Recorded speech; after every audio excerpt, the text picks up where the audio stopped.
Joining us now is House Minority Whip Steve Scalise, House Judiciary Committee Ranking Member Jim Jordan, and Molly Hemingway, Editor-in-Chief of The Federalist, Fox News contributor. Congressman Jordan, this speech was kind of a thematic train wreck, starting with the heartbreak and the horror in Ukraine, and then an attempt to kind of reframe everything they've done over the past 13 months as almost a populist adventure in addressing middle Americans' concerns. Your response tonight?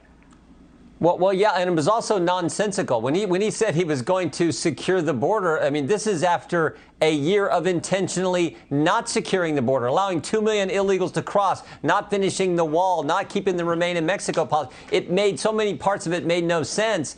And my overall reaction was currently 63% of the country thinks our nation is on the wrong track. My guess is after that speech, that number is higher because so much of this made no sense. He said, oh, just lower cost and we'll fix inflation as if it's a magic wand. I mean, Shazam, it just happens. I mean, so it made so much of it made no sense to me. And I think that was probably the reaction of most of the American people. Well, Congressman Scalise, President Biden also mentioned his solution to high gas prices. Watch. Tonight, I can announce the United States has worked with 30 other countries to release 60 million barrels of oil from reserves around the world. America will lead that effort, releasing 30 million barrels of our own strategic petroleum reserve. And we stand ready to do more if necessary. Congressman Scalise, America uses 20 million barrels a day. So other than depleting this precious reserve that we have, what good will this do? It won't do any good, Laura. And if you look, there were a lot of delusional things he said. What Jim Jordan just said is accurate, too. But on energy, it's not raiding the Strategic Petroleum Reserve that's going to move the needle. In fact, the last time he did it, prices went up because people know that's not the solution. If you want to really undermine Putin, take away the money he's making to go and invade Ukraine, open up American energy. It was working really well under President Trump, but it also undermined Putin's ability to have control over Europe. Biden gave him that leverage. And by the way, Putin is making $700 million a day, every day, that he's selling oil to the United States and Europe. We can take that leverage away by opening up American energy, not raiding the Strategic Petroleum Reserve, which would then run out and we would have no reserve left. Open up all the vast resources that we have, the abundant American resources. You will lower gas prices at the pump, and you'll take billions of dollars out of Putin's pocket so he can't use it against the people of Ukraine. Well, there was one moment, I want to get Molly to this electric vehicle reference that Biden made tonight when he was talking about ways to lower the price of fuel for middle America. And he said, let's cut energy costs for families, an average of $500 a year, by combating climate change. They're not changing anything, are they, Molly? I mean, again, the populist rhetoric aside, they are sticking with the Greeniac agenda, come hell or high water, end of story, full stop. It was a great example of just how unserious this president was tonight. He had a rare opportunity to have a reset of his agenda. It is widely known that Americans do not have confidence in him, and this is one of those few times that he could actually articulate a knowledge of how bad things are, addressing actual problems. And instead, it was like he gave a speech for a different country where things are sort of okay and where the last year hasn't seen all these bad things happen as a result of Biden policies. Our energy situation is bad because Biden on day one decided to keep our energy from being produced. That's why Russia has leverage over Europe and the U.S. in part. The border is insecure because Biden intentionally made it insecure. And rather than address these things, he just sort of tried to take credit for some things that were done in the previous administration and generally acted like all the problems that we all live with all the time aren't real. Well, Congressman Jordan, the other issue that, of course, when he started with talking about Ukraine, we'll go to Scalise on this. When he started talking about Ukraine, he had to give the impression, I think he felt like he had to, that the administration was anticipating all that was coming. The size of the convoys or what Putin had in mind. And I want to play this part of the speech for you. Watch. We prepared extensively and carefully. We spent months building coalitions of other freedom-loving nations in Europe and the Americas, from America to the Asian and African continents, to confront Putin. Like many of you, I spent countless hours unifying our European allies. Well, Congressman, he's been finding that, of course, China continues to fund what Russia's doing. Mexico is not really helping us. The UAE doesn't want to condemn Russia, and India doesn't want to condemn Russia. So we got European help, but we have major world powers that are not wanting to get tangled up with Russia right now. Right, and what parallel universe is he living in? Keep in mind, Laura, this is the same president who said right when Afghanistan was about to fall that Afghanistan wasn't going to fall. And within 48 hours, the Taliban had control of the entire country.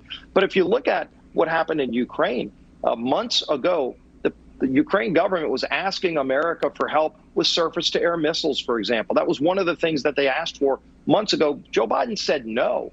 Imagine how different things would be today if Ukraine had those surface-to-air missiles. All the carpet bombing you're seeing, cluster bombs, bombing of schools and daycare centers and hospitals, they would be able, the people of Ukraine would be able to stop those planes and helicopters from coming in. But Joe Biden said no. And he's had a history of this. You know, when he was with Obama and they were asking for tank busting missiles, Obama and Biden said no. It was President Trump who gave them those Javelin missiles. Well, you fast forward, you go to what happened just in the last year. Joe Biden didn't give them the arms that they needed. If he saw it coming, why didn't he help the people of Ukraine? They're trying to scramble to get things like Patriot or Stinger missiles in today. But there's a war going on in the country. It's kind of hard to get those arms in now. And by the way, you'd have to train the Ukraine army how to use those Stinger missiles. That's not working. Yeah, Congressman Jordan, at the same time, Biden, I think, is trying he's seeing what's happening with public opinion in China.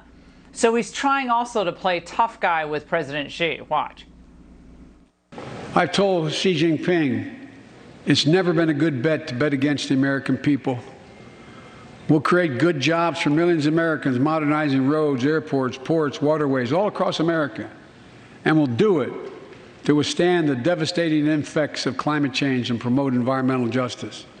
Congressman, I'm hearing him talk about environmental justice in the same paragraph as he's talking about taking on President Xi of China. I mean, this man is completely removed from any sense of the way the world really works tonight.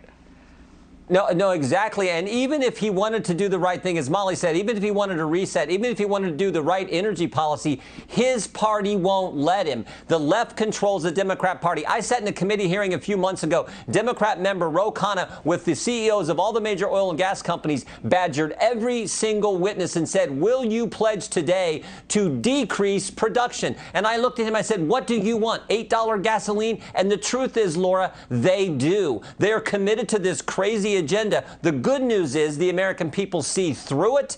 They understand how crazy it is. That's why there's a 63% disapproval rating for Joe Biden. And my guess is that number is higher after his speech tonight. And I think a change is coming this midterm election. Yeah, I think all of this fell flat, contrary to all the other networks saying that was an appeal to unity. This was like a post 9/11 moment. Molly, I have to get to something, though, that was a really shocking appeal from Biden tonight. Watch.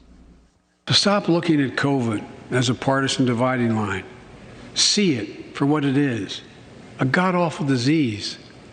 Let's stop seeing each other as enemies and start seeing each other for who we are, fellow Americans. Molly, how many times have you come on the Ingraham angle over the past 2 years when Biden and his minions in the press have been vilifying Ron DeSantis, Kristi Noem, you pick your Republican Governor Abbott for endangering the lives of kids and putting science in the back seat? Now he wants a kumbaya moment after he destroyed kids' education, or his party did, for the better part of a year and a half? Yeah, the policies that he has been putting in place have been so divisive. This is a guy who's currently leading efforts to kick people out of the military if they don't receive the vaccine, even if they've made religious exemptions or appealed for some way to continue their service. This is a guy who said that just a few weeks ago he was talking about how he'd lost patience with people who weren't vaccinated. His rhetoric on this has been so divisive. His policies have been extremely harmful to the country, and now he wants to act like that didn't happen, and it's infuriating to watch. But there's also a point, I think, Congressman Scalise, that when you listen closely to Biden, I don't think they're quite willing to let COVID go completely. Watch. I know some are talking about living with COVID-19, but tonight I say that we never will just accept living with COVID-19. We'll continue to combat the virus as we do other diseases. And because this virus mutates and spreads, we have to stay on guard. We can't build a wall high enough to keep out a vaccine. The vaccine can stop the spread of these diseases. Okay, we weren't quite sure what that meant. You can't keep a wall to keep out the vaccine, but it's late at night.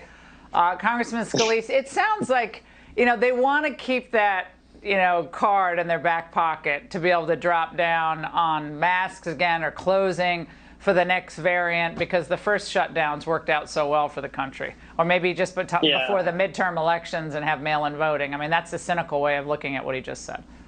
Yeah, and Laura, this is all about government control. They want to control your life. But again, he talked about unity, and we've got to stop treating it as a political weapon. This is the president, Joe Biden, whose administration called parents domestic terrorists if they dare go to a school board meeting and challenge these idiots that were keeping their kids out of school, doing long-term damage to kids, going against the science that said kids should be in school because he wanted to bow to the teachers' unions, and he changed the CDC guidance even because the teachers' union said they wanted it rewritten. So people aren't going to forget that. He thinks maybe just by saying all of these things tonight, people will forget what he did the last year. They're not going to forget because he keeps doing it. And if you listen, he kept trying to sell Build Back Better. The failed, even Democrats said enough of the crazy spending. He was trying to sell this idea of spending trillions more dollars and raising taxes. He talked about inflation, and then he talked about raising taxes to 50% on companies, which, by the way, means we're all going to pay more at the grocery store, at the shopping center if we go buy things. Thank God we're not going to be able to, that won't pass. But that's what Joe Biden still is trying to do. He doesn't get it. And the voters get it, and they're going to have a say in November. You get the sense, Congressman Jordan, that the spinmeisters out there and some of the other networks really believe that Biden's problem is a messaging problem. That if he comes out and delivers a speech without a huge number of gaffes, that somehow everything's going to turn around. And front and center was CNN's Van Jones. Watch. He was trying to find some common ground. He did a very good job of humanizing the manufacturing, talking about the specific place it's going to be and the number of jobs and that kind of stuff. And he also was reaching out on cancer, reaching out on insulin. Tonight, the White House said, just let Joe Biden be Joe Biden. Congressman Jordan, I mean, there was the insulin, there was the water, there was the broadband internet. I thought this was an Obama speech from like 2009 at one point. I mean, that was so stretched. I felt bad for Van Jones there.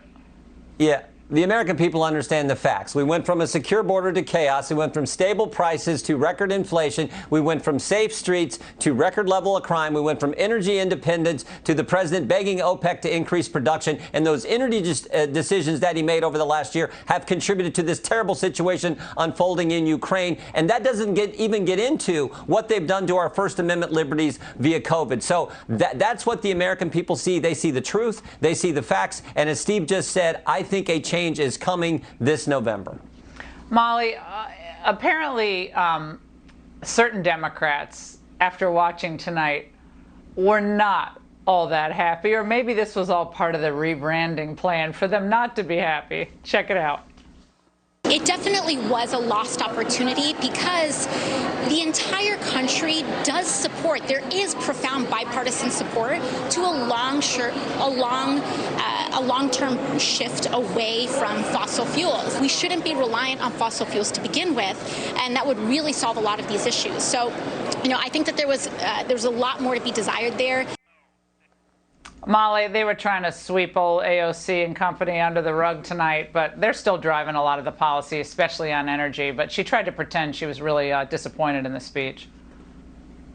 Well, I do think there is this problem that was referenced earlier of the Democrat base keeping politicians from being able to move away from some of the policies that are so politically toxic, that AOC wouldn't be happy even with the paltry thing that Biden suggested about like having a little bit more fossil fuels available is not a good thing. But also, he talked about funding the police instead of defunding the police, after defunding the police had been a major Democrat initiative for years, and particularly for, again, that hard left base. But it's worth remembering that the Democrat Party is pretty unified on all these things. They like to pretend that some of their people are moderate, like Joe Biden. They like to pretend that he is, versus some of these more extreme people. They all vote in lockstep. Almost everyone has voted with the Biden agenda, with just very few exceptions in the Senate. It is these policies that are unpopular. It's not Biden. It's not the way he messages things. It's the actual policies that are causing so much trouble for the economy, for our national security, for our sovereignty as a nation. That's what people are turning against, not individual personalities. And I do have to just say, I do think this was a difficult speech to listen to. I think President Biden should try to give speeches earlier in the day. You said he didn't have many gaffes, but it was actually hard as a listener to listen to him struggling so much to just articulate basic words. Well, there were only 10 major gaffes, Molly. That's a pretty good number for Joe Biden at this point. It's great to see all of you late at night. Thank you, guys.